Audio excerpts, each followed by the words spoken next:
चित्तौड़ के जिला कांग्रेस कमेटी में शायद ये मैं पहली बार आ रहा हूं और आप सब से मिलकर अच्छा लग रहा है। रविवार के दिन आप सबको तकलीफ दी उसके लिए माफ़ी चाहते हैं, लेकिन विपक्ष के लिए रविवार नहीं होता, मीडिया के लिए भी कोई रविवार नहीं होता। विपक्ष और मीडिया ये दो अगर न हो तो सरकारें बेलगाम हो जाती। सरकार को लगाम में रखने के लिए विपक्ष और मीडिया दोनों की भूमिका बहुत महत्वपूर्ण है। मुझसे बेहतर आप जानते हैं। जब हम सरकार में होते हैं तब आप अपना काम मुस्तैदी से करते हैं, हमारी कमजोरियों को उजागर करते हैं और उससे हम थोड़े से ध्यान भी रखते हैं कि कहीं कोई गलती ना हो जाए। लेकिन पिछले 11 साल से जो देश में दिख रहा है, इन्हें लगता है कि ये कभी हारेंगे ही नहीं। इन्हें लगता है कि इनको वोट मिल गया, उसके बाद ये जो चाहें वो कर लें। इन्हें लगता है कि मीडिया को ये चुप करा सकते हैं, डरा सकते हैं। मुझे नहीं लगता कि मीडिया को कोई भी डरा सकता है या किसी को भी डराना चाहिए। पिछले कुछ महीनों से कांग्रेस पार्टी, खास तौर पे राहुल गांधी जी हमारे नेता, चुनाव आयोग से कई सवाल पूछ रहे हैं। ये सवाल लोकतंत्र के भविष्य से जुड़े हुए सवाल हैं। ये सवाल मेरे और आपके भविष्य से जुड़े हुए सवाल हैं। ये सवाल अगर न पूछें तो मेरा और आपका वोट चोरी हो जाएगा। ये साजिशें रची जा रही हैं, षड्यंत्र रचे जा रहे हैं। जो बिहार में हो रहा है अब वो पूरे देश में होगा। ये बात चुनाव आयोग इसकी घोषणा कर चुका है। और बिहार में क्या हो रहा है? बिहार में ये हो रहा है कि सबके वोटर आईडी फिर से बनेंगे। ये 2003 में पहले हो चुका है और तब इस प्रक्रिया को 1 साल लगा था। बिहार में 25 दिन का समय दिया गया। 1 साल बिहार के लिए बता रहा हूं मैं आपको। जब 2003 में नई वोटर लिस्ट बनी, बिहार में 1 साल लगा था।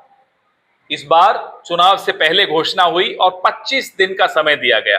यहीं से आपको नीयत समझ में आ जाती है कि नीयत क्या है इस सरकार। 61 लाख लोग अपना नाम उनका कट चुका है। मैं बिहार का उदाहरण इसलिए दे रहा हूं कि अभी एक वहीं की जा रही है प्रक्रिया।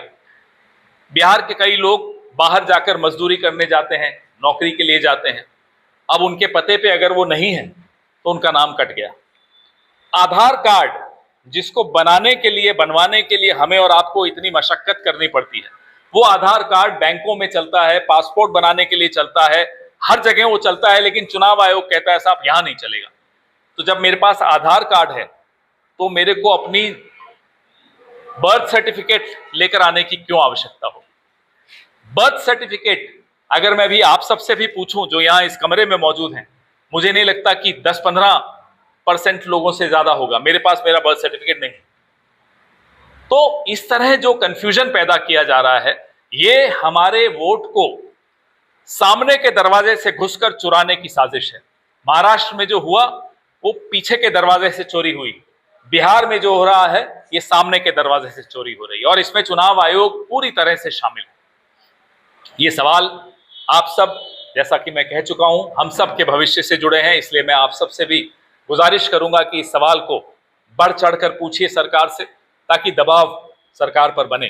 कल माननीय सर्वोच्च न्यायालय इस मुद्दे को ले रहा है। हमें पूरी उम्मीद है कि न्याय होगा। रही बात सरकार किस तरह से चल रही है, अभी अध्यक्ष महोदय ने बताया स्कूलों की क्या हालत है। ये बुनियादी मुद्दे हैं। इन बुनियादी मुद्दों से बचने के लिए चुनाव आयोग का साथ बीजेपी मिलकर ये साजिश रच रही है, ताकि वोट आते रहें, सवालों से वो बचते रहें, स्कूलों की छतें गिरती रहें, बच्चे मरते रहें, बलात्कार होते रहें। ये किस तरह की सरकार चल रही है? पूरे देश में आज अगर एक कमी है किसी बात की तो जवाबदेही की कमी है। वो जवाबदेही की कमी आपको पहलगाम में दिखती है। कैसे आतंकवादी अंदर घुसे, कैसे पर्यटकों पर हमला हुआ, कहां थी सुरक्षा, कहां थी एम्बुलेंस? 1-1 घंटे तक एम्बुलेंस नहीं आई, 1-1 घंटे तक एक सिपाही नहीं दिखा। जवाबदेही किसकी है? कहते हैं साहब बांग्लादेश से वोटर नए आ रहे हैं घुसकर, रोहिंग्या आ रहे हैं, नए वोट बन रहे हैं। कैसे घुसकर आ रहे हैं? जवाबदेही किसकी है? सरकार किसकी है? गृह मंत्री कौन है? सीमाओं की रक्षा कौन करता है? पहले मानिए कि आप फेल हो गए, इस्तीफा दीजिए, फिर ये गतिविधियां करिए जो चुनाव आयोग से करवाते हैं। तो जवाबदेही की कमी हमें इस बात इन सवालों को इसलिए बार बार उठाना है कि जवाबदेही स्थापित हो सके, जिम्मेदारी स्थापित हो सके। क्यों गृह मंत्री का इस्तीफा नहीं होना चाहिए पहलगाम के बाद? आज तक नहीं हो रहा। प्रधानमंत्री की इतनी हिम्मत नहीं है कि वो पहलगाम जाएं। पुंछ में जहां शेलिंग हुई, हमारे बॉर्डर पे रहने वाले लोग मारे गए, उनकी सुध लेने राहुल गांधी जाते हैं, उनकी सुध लेने उमर अब्दुल्ला जाते हैं, लेकिन उनकी सुध लेने प्रधानमंत्री नहीं गए। हमें यह देखना है कि पहलगाम का हमला 22 अप्रैल को होता है, 23 अप्रैल को प्रधानमंत्री बिहार में प्रचार करने चले जाते हैं। ये सवाल पूछने बहुत आवश्यक है। ये सवाल पूछने आवश्यक है कि सीज फायर की घोषणा डोनाल्ड ट्रंप क्यों करते हैं? कश्मीर का अंतर्राष्ट्रीयकरण डोनाल्ड ट्रंप से हमने क्यों होने दिया? आज पूरे विदेश में भारत का जो सम्मान हुआ करता था वो क्यों नहीं है? पहलगाम के बाद कोई देश हमारे साथ खड़ा होकर नहीं बोला कि पाकिस्तान ने आतंकी हमला किया है। 26/11 हुआ था, मनमोहन सिंह जी ने पूरी मेहनत करके सारे देशों को इकट्ठा किया और पाकिस्तान को सब अलग थलग कर दिया। पूरे विश्व में पाकिस्तान को आतंकी देश करार करवा दिया। यह ताकत थी उस वक्त की सरकार की। आपने ऑपरेशन सिंदूर किया, हम सब आपके साथ खड़े थे, बहादुर सेनाएं लड़ रही थी। आप सब मीडिया कर्मियों के माध्यम से हमें मालूम पड़ता था कि इस्लामाबाद, लाहौर, कराची तक खतरे में आ गया। अचानक डोनाल्ड ट्रंप ने सीज फायर कर दिया, घोषणा कर दी। क्या हम इसका सवाल नहीं पूछेंगे कि किन शर्तों पर सीज फायर हुआ? क्या जवाबदेही नहीं स्थापित होनी चाहिए, सुनिश्चित होनी चाहिए? क्या पहलगाम के आतंकियों को पकड़ने की उसमें शर्त थी कि उन्हें वापस भारत में भेजा जाए, हाफिज सईद को वापस भारत भेजा जाए? क्या यह सवाल विपक्ष नहीं पूछेगा? तो विपक्ष क्यों बैठा है यहां?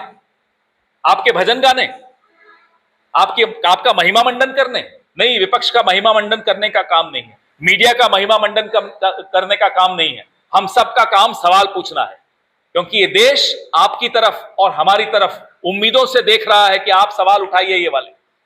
अगर आज हम ये सवाल नहीं उठाएंगे तो आने वाली पीढ़ियां हमें माफ नहीं करेंगी। इसलिए हम ऑपरेशन सिंदूर से जुड़े हुए तमाम सवाल उठाते हैं और उठाते रहेंगे। हमें कहा जाता है आप पाकिस्तान की भाषा बोल रहे हैं। अरे हमने तो पाकिस्तान के 2 टुकड़े किए, हमें आपके सर्टिफिकेट की जरूरत है? इसलिए साथियों, आपको भी कई बार लगता होगा कि राहुल गांधी इतने सवाल क्यों पूछता है। साहब, राहुल गांधी का राजधर्म यही है, विपक्ष में है, वो सवाल पूछेगा। खड़गे साहब सवाल पूछेंगे, हम सब जो यहां बैठे हैं, जाड़ावत साहब बैठे हैं, हमारे अध्यक्ष जी बैठे हैं, हम सब सवाल पूछने के लिए बैठे। अब आपके सवाल आप